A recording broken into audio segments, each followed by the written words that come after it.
We lose one elephant from the planet every 15 minutes. We will lose all elephants in 10 years. It is that statistic that pushed me into action. 15 minutes.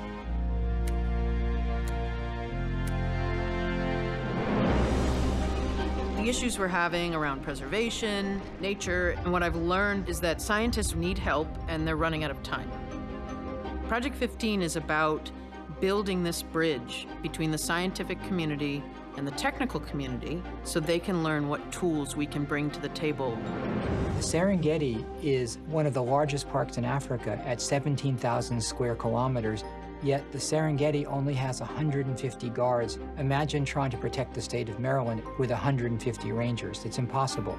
We started on TrailGuard about 4 years ago. It's a sensor put out in the field that can detect poachers and stop them before they kill. The first ones were successful. The problem was that our camera system sent every image, and that drained the battery really fast. By listening to him, I learned that a solution that I had designed applied, and that was a safety platform called Project Edison.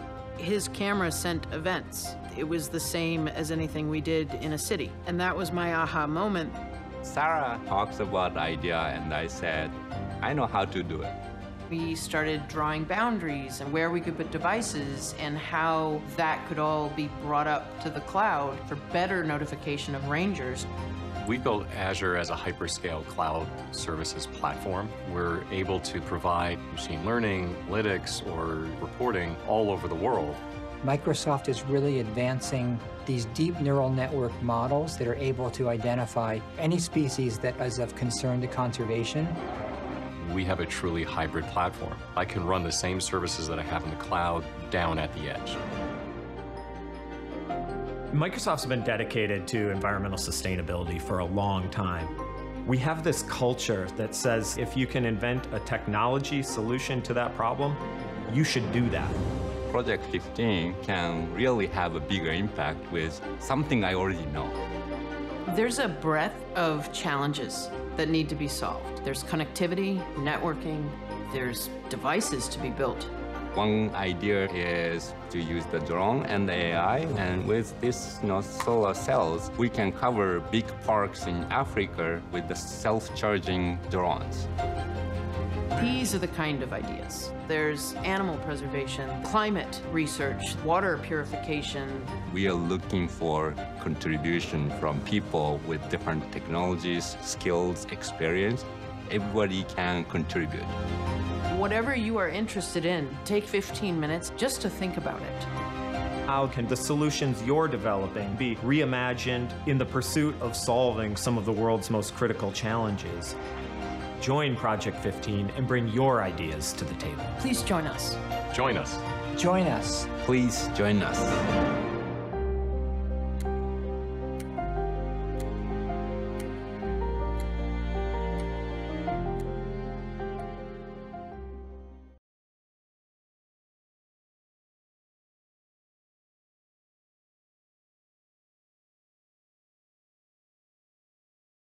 It is with great excitement that I introduce you to Sarah Maston, founder of Project 15 from Microsoft.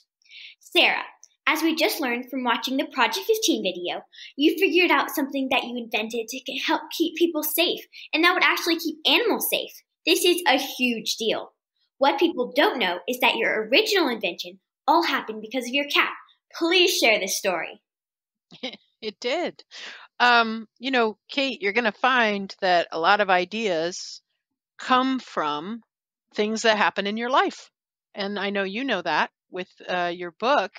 And that's what happened with this story. It started with my cat. I was standing outside my apartment building in Redmond, Washington, which is near Microsoft's headquarters where I lived. And I saw a lot of smoke. I saw just billows of smoke, so much smoke coming out of the building. And I freaked out and I ran into my building to go get my cat, who was up on the top floor, and I ran up the stairs and the bells hadn't gone off yet. And I was like, what's going on? I don't know. I have to get my cat. And I ran into my apartment. I put the cat in the cat carrier. Then the bells went off. And then we ran down the stairs. And afterwards, about a half an hour afterwards, the fire folks came and said, hey, it's great. Everybody go back in. You're safe. And I'm like, what? What just happened? No information. And I ran into the guy the next day who ran the building. And he was a friend of mine. And I was at the cafe and I said, hey, what was that? I've never even seen that much smoke. And he's like, oh, I don't that fire was out by the time your bells, it'd been out for 20 minutes before your bells went off. And I went, what? And then he goes, and it was really far away from you. And I just went, I'm sorry, I ran into the building. Do you understand all the bad things that could have happened? And he's like, wow, you know what? I don't know, but oh, I know what happened. They put a fan and they blew the smoke across the garage that was underneath all our buildings. And that's what I saw. And I kind of freaked out and I went, kind of like Yosemite Sam on Looney Tunes. And I was like, oh, there needs to be better systems to talk to people inside of an emergency. And I went and drew something that became known as Project Edison. And what that was a smart schools and a smart workplace solution to make buildings safer by communicating using connected devices. So that if you're not near an emergency, and let's say you can see it, but you're not in immediate danger, then a light bulb would turn yellow and you would say, oh, something has happened near me, but I don't need to panic and I can go make good decisions. But if, the fire was closer to you, it could turn red and then you could go, oh, I got to do something right now. And so that is what Project Edison started from. And then, as you know, it turned into, I learned about camera traps and anti-poaching. And suddenly, from cats to elephants, that's how you get there. Yes. Okay, so when you first made the open platform of Project 15 available to everyone, you got some interesting calls. And one was from the United Nations. And you don't really get bigger than this. And what was that about? Well, so we put that video out around October of, I guess it was 2019. And then we sat and we waited to see if anyone would pick up the phone. It was kind of like a phone out on the internet saying, we'd love to help if anyone would like to talk. And actually, there were 3 important calls in the beginning. So 3 months later, we got the first call. And that was with Boss, who you see in our new video, where that was a group called Zambezi Partners. And they wanted to build a platform to protect an elephant corridor. And then the second call was from a gentleman named Sanam, and he works at the Red Panda Network. And he wanted to make a better system for camera traps. But the third call was from a woman named Yoko Watanabe. And she works at the GEF Small Grants Program, which is implemented by the United Nations Development Program. And she actually had thousands of projects that she wanted to see if we could apply our thinking and how we do solutions into those projects. So that's kind of how that happened. She found out about the project, and that was a big phone call. We had to really rethink, because doing 1 or 2 projects is that's not a lot of time. But if you want to get to thousands of projects, you have to start thinking about how you're going to do that. Wow, that's amazing. Okay, and then a kid reached out to you, and that was me. Can you tell us what you were thinking when I found you on Instagram and what you thought about my club idea? I can, actually. Yes. So that is our origin story for how we started working together, and how Kids Can Save Animals became a partner of the Project 15 partner ecosystem. Those are the words that I use to describe. So what happened was we were on a benefit together because I was talking about technology and you were talking about what you were doing and your advocacy in your book, and all of a sudden, yeah, I ping ping ping ping ping Instagram, and I just was like, what's going on? And so, just so you know, now I don't get a lot of pings on Instagram, just so you're clear.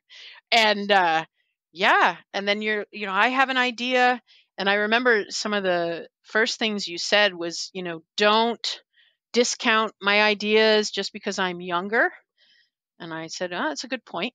And then you said, don't underestimate my ability to learn and my generation's ability to learn. And I said, oh, I have a son, so I know that you're much younger, smarter, faster than me when it comes to technology.